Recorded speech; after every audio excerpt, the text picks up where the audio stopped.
What's up? Welcome to my vlog, panibagong review, panibagong content. This time, magre-review tayo ng isang kainan dito sa may Caloocan, sa may South. Ito ay ang Sir Sinanglao. Let's go, Ilocano style.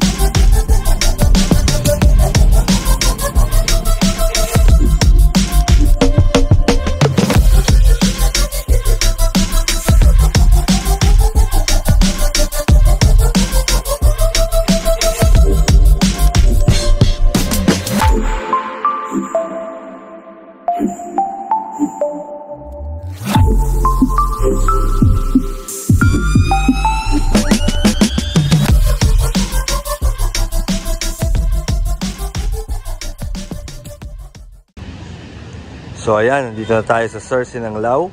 Pasok na tayo sa loob. Napakalaki ng parking. Look at the parking. 2, 4 na kotse kasha, tapos mga motor.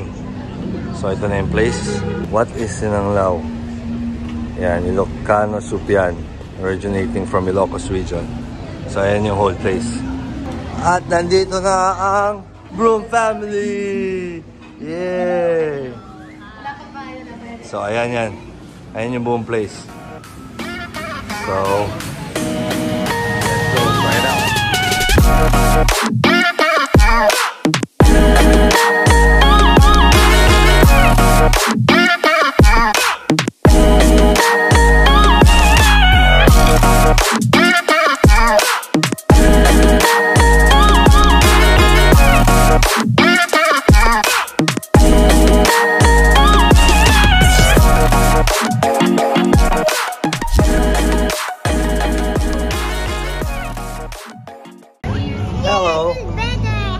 Asan kayo? Where are you? Where are you? You don't know? Where are you? Where are you? Where are we? Asan kayo? Hello, we're here right now. Dito kami ngayon sa Sir Sinanglao. Yes. Yan. Yan. Saan yun? Located in Caloocan pala to. Yan. First time makakatikim kami ng how they cook it and how they eat it. Kahit Ilocano ka naman, lagi ka nakakatikim. Kahit lumaki ka sa Ilocos. Hindi ako kumakain. Hindi pa ako nakatikim. Hindi kami nakakain, kaya dito na lang. Ako din. But there's a similarity sa parang ano Diba, din, parang no? parang ano yun, yung isa papaitan. Oo. Cookie Broom. Uy, laki na ni Cookie Broom. College na yan. And Mommy Broom. Sa akin? And Baby Broom. Kasi hindi kami si Mama sa bigan. So yan. Dito kami ngayon sa Sir Sinanglao dito sa Caloocan. Lalagay ko yung address sa description para matry nyo. Let's go. So ayan, sila Chef Boy Logro. Ang mga chef ng represent ng Ilocos. Yan. Yan. So order ka na. Order ka na. Meron silang kompleto yan. Sir Kare-Kare, Bagnet Kare-Kare, Sinanglao 150 lang, Ilocos Bagnet 140. Rich Vegan Longganisa 135 and Crispy Dinuguan 135. Dinuguan Baka 135. Paborito Chicken 140. Sir Inasal 145, Sir Lempo 145, tayo na bungos 130. Murang-mura lang guys. Umorder na sila. Yes. Let's go!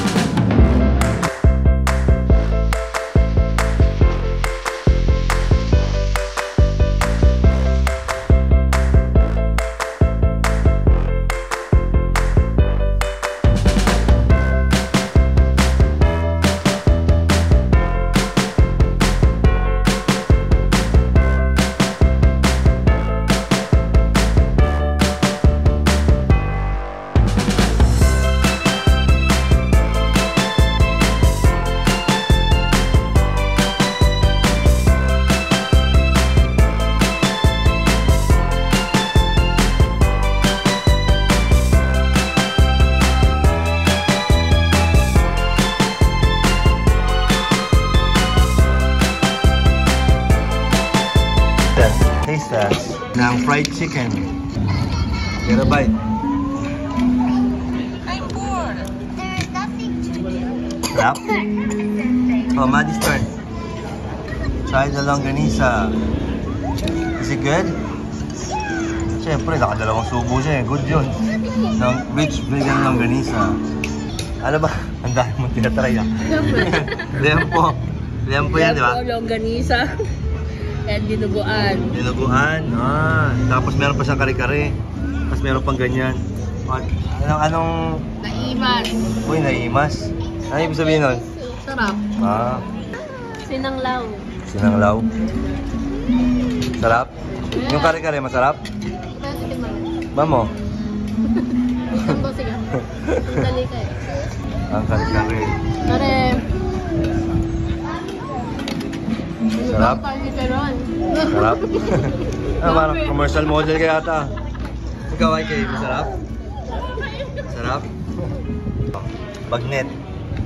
Bagnet. Masarap ba? Yes. 100%. Yung sinanglaw. Number 1. Number 1? Yes. Okay. First bite, First bite. sinanglaw. Parang may nginunguya ka na. Parang second bite mo na yun ah. Sinanglaw. With spice. Ikaw naman, ano yan sa'yo? Inasal. Mang inasal. Pwede na to. Pwede na? Kaya na to. Pwede na to. Mang inasal oh. Umus mo na eh ha? Saka mo sabihin pwede na to. So ayan, na-try na nila lahat. Ayan sila. Let's give it a shot. Yung kanilang sinanglaw. Kasi yan ang specialty nila dito.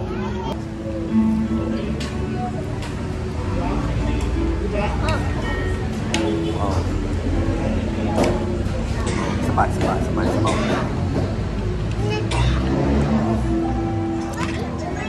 Grabe yung lasa. Ang sarap ng sabaw niya. Kalinamnam. Kasi nandito na lahat para pinakuluan ng matagal yung sabaw. So sa mga nagtatanong, parang papailan siya pero hindi siya mapait. More na may pagkamaasim. Kaya meron siyang kamyas. See? So try natin yung naman loob.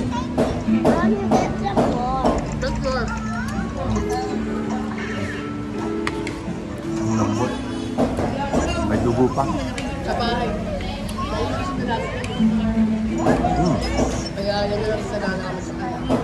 Sarap yung dugo. Specialty na nila. Siyempre yung dinuguan. Crispy. Tikman na natin. Bawas na. Tikman na nila.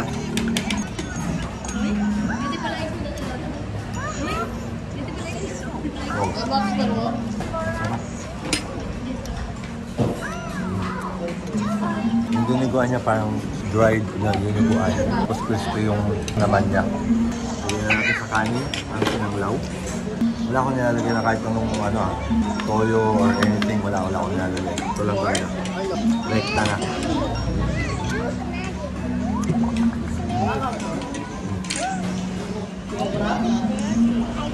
Yung mismong karne, ang lambot. You can ready meal. You can Ito kung balat. Malaki yung kare-kare. Kare-kare.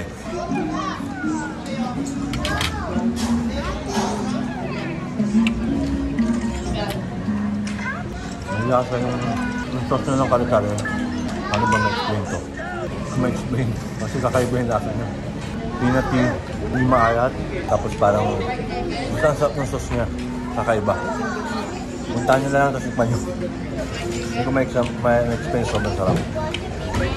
So yan. Pwede mo lagyan ng customized papaitan.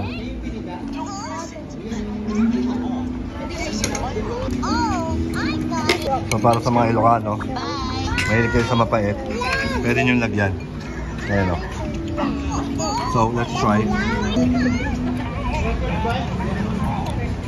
Uy! Uy! Uy! Grabe! Ano ba pangalan ko? Nakalimutan ko pangalan ko ah. Mas parang nagbaliktad ako sa nakaraan. Dahil sa papaitan. I mean, lolo ko, mahilig sa papaitan. Eto, sakto sa amin. Sakto yung pait niya. Ano? Mas cake, pwede mo lagyan. So, pwedeng hindi mo lagyan, pwede mo lagyan. Depende sa panlasa mo. Let's go, keep eating. So ayan, tapos na kami kumain. Napakasarap dito sa Sir Sinanglaw dito sa may South Caloocan. Tama? Yes, po. South Caloocan. So ito, kasama natin si Kuya. Isa sa mga pundasyon dito yan. Siyang kasama sa idea. Tinayo ito. So invite mo sila, Kuya. Bali, inananyahan ko po kayo dito sa aming Sir Sinanglaw. Ito po ay dinudumog na rin po kahit papano. Bagong sinanglawan po rito yan sa Manila. Dinala namin itong sinanglaw dito kasi marami pong gustong kumain ng sinanglaw na bumabiyahe pa sa may norte. Oo. Kaya naisipan namin, lalo nung mayari na, ba't hindi natin magtayo dito para yung mga hindi pa nakakilala sa sinanglaw is makalaman nila may sinanglaw dito. Yun na po, nabuo yun yan. Ayun. Sir Sinanglaw. Sa mga Ilocano, kahit hindi Ilocano, Bisaya, Bicolano, lahat. The best, mas hindi nakatikim kasi Oo. pag hindi pa nila natikman, wala silang idea. Pero pag natikman, sabi nila, favorite na daw nila. Ayan. Ayan. At saka maganda niyan na mga kabroom, pwede mong timplahan ng, kung gusto mong maging papaitan siya, may pantimplat sila dyan. Wala na. Magiging authentic style. Oo, magiging parang pampapaitan kung gusto nyo, habol nyo rin. Pero ang sarap ng sabaw niya kahit wala kang ihalo. Ang sarap, solid. So punta kayo, try nyo. Yeah!